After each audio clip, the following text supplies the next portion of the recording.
cabitaan oo kuleel ah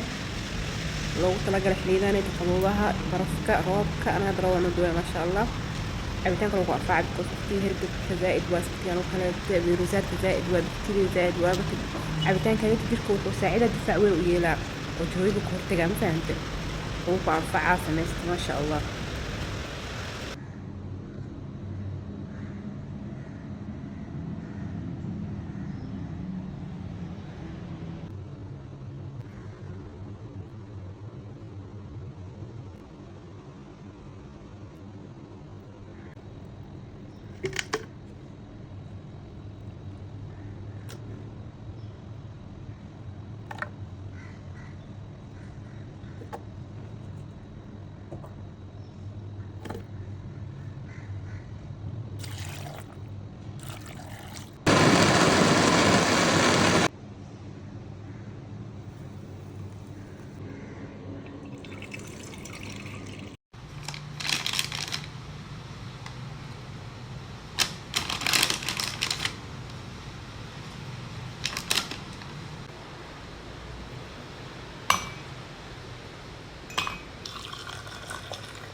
waxa laga yaabaa nimcooyinka Ilaahay bixiyo kuwa ugu wanaagsan in aad haysatid oo aanad ogeynba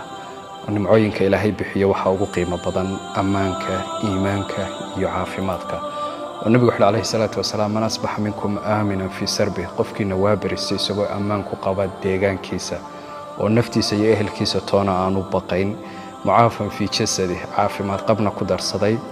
وعنده قوت يومه مالن كان قوت كيسو حيستا فكأنما حيست له الدنيا بحذافرها وحلمي دي قف الدنيا دي أو دنبا